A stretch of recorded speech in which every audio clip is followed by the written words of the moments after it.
மையம் ஊடக நேயர்களுக்கு வணக்கம். நீங்கள் இணைந்திருப்பது மையத்தின் காலை நேர பிரதான செய்திகளுடன். முதலில் தலைப்புச் செய்திகள். பயங்கரவாத தடை சட்டத்துக்கு பதிலாக புதிய சட்டம் அறிமுகம், ஜனாதிபதி அறிவிப்பு. கிளிநொச்சியில் கிணற்றிலிருந்து சடலமாக மீட்கப்பட்ட 2 வயது பெண் குழந்தை, வெளியான தகவல். யாழில் கொடூரம், குடும்பஸ்தர் ஒருவர் கத்திக்குத்து தாக்குதலுக்கு இலக்கு. ஈரானின் முடக்கப்பட்ட நிதி அமெரிக்க விவசாயிகளுக்கே, ட்ரம்ப் அதிரடி அறிவிப்பு. ராணுவ தளபதியிடம் மடிக்கணினி மற்றும் கைபேசியை ஒப்படைத்த சுரேஷ் சாலே. குடும்ப தகராறால் கொடூரம், மனைவியை தீயிட்டு கொன்ற கணவர் கைது. கட்டாரில் உள்ள மிகப்பெரிய எரிவாயு சுத்திகரிப்பு நிலையத்தில் பயங்கர வெடிப்பு. நாட்டில் கொட்டி தீர்க்கப் போகும் கனமழை, விடுக்கப்பட்டுள்ள எச்சரிக்கை. தொடர்வென விரிவான செய்திகள்.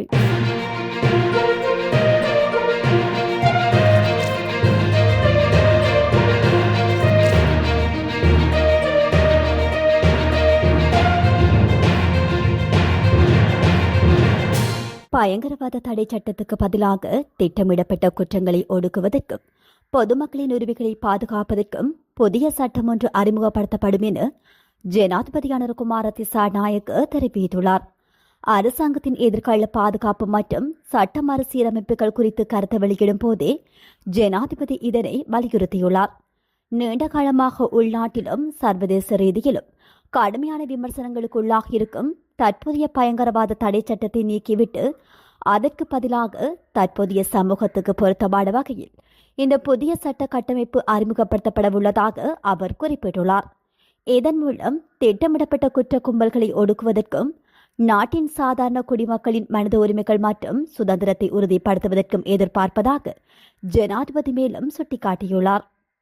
கிளிநொச்சி பிரம்மந்தநாடு 6ஆம் வாய்க்கால் பகுதியில் பாதுகாப்பற்ற கிணற்றில் வீழ்ந்து 2 வயது பெண் குழந்தையொன்று உயிரிழந்துள்ளது. குறித்த சம்பவமானது நேற்றைய தினம் இடம்பெற்றுள்ளது. கிளிநொச்சி பிரம்மந்தநாடு 6ஆம் வாய்க்கால் பகுதியில் தங்கியிருந்த குடும்பத்தில் உள்ள 2 வயது மதிக்கத்தக்க குழந்தையொன்று கிணற்றிலிருந்து சடலமாக மீட்கப்பட்டுள்ளது. சடலம் கிளிநொச்சி மாவட்ட பொது வைத்தியசாலையில் ஒப்படைக்கப்பட்டுள்ளது. அத்துடன் சம்பவம் தொடர்பில் தர்மபுரம் போலீசார் விசாரணைகளை முன்னெடுத்து வருகின்றனர். யாழில் குடும்பஸ்தர் ஒருவர் கத்திக்குத்து தாக்குதலுக்கு உள்ளாகியுள்ளார். குறித்த சம்பவம் நேற்றைய தினம் இடம்பெற்றுள்ளது. வட்டுக்கோட்டை காவல் பிரிவுக்குட்பட்ட வழக்கம்பரி பகுதியில் இந்த சம்பவம் இடம்பெற்றுள்ளது. சம்பவம் தொடர்பில் மேலும் தெரிய வருகையில் அயல் வீடுகளைச் சேர்ந்த இருவருக்கிடையே மோதல் ஏற்பட்டுள்ளது. இந்த நிலையில் ஒருவர் மற்றவர் மீது கத்தியால் கொடூரமாக தாக்கியுள்ளார். இதன்போது படுகாயமடைந்த நபர் ஆபத்தான நிலையில் யாழ்ப்பாணம் போதனா வைத்தியசாலையில் சிகிச்சை பெற்று வருகின்றார். இந்த விடயம் குறித்து வட்டுக்கோட்டை காவல்துறையினர் விசாரணைகளை மேற்கொண்டு வருகின்றமை குறிப்பிடத்தக்கது.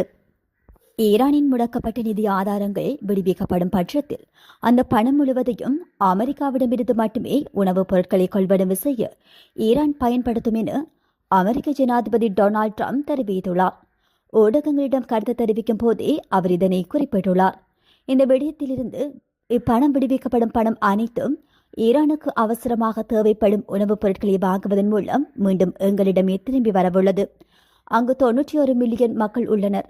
அவர்களுக்கான உணவை அவர்களால் வழங்க முடியாது.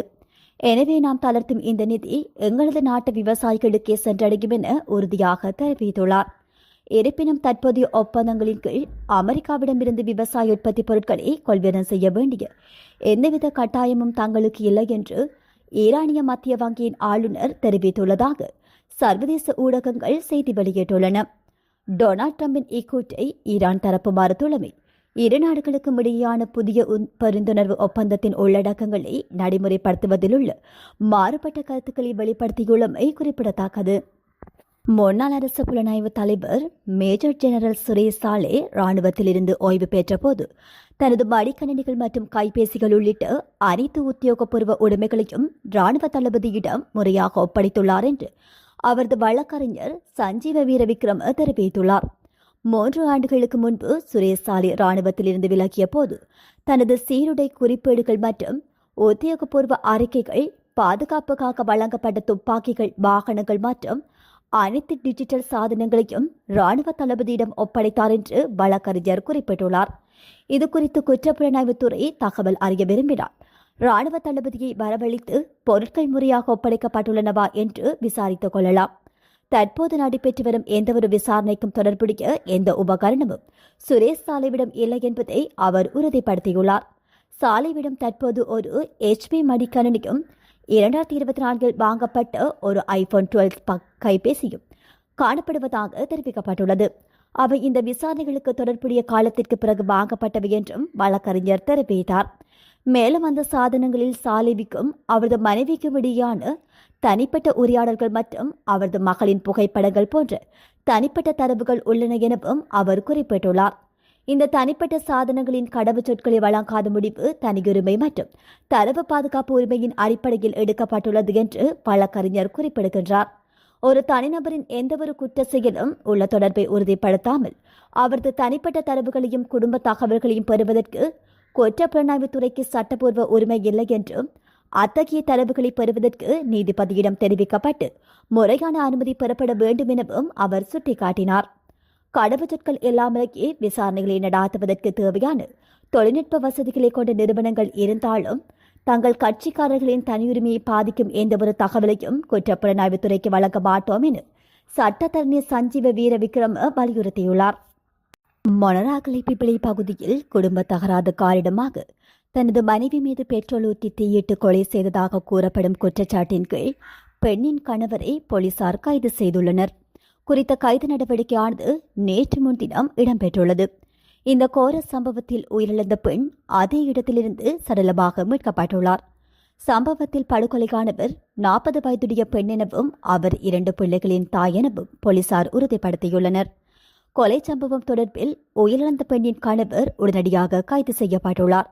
சந்தேக நபர் அப்பகுதியில் கோழி இறைச்சி விற்பனை நிலையம் ஒன்றை நடாத்தி வருபவர் என தெரிய வந்துள்ளது.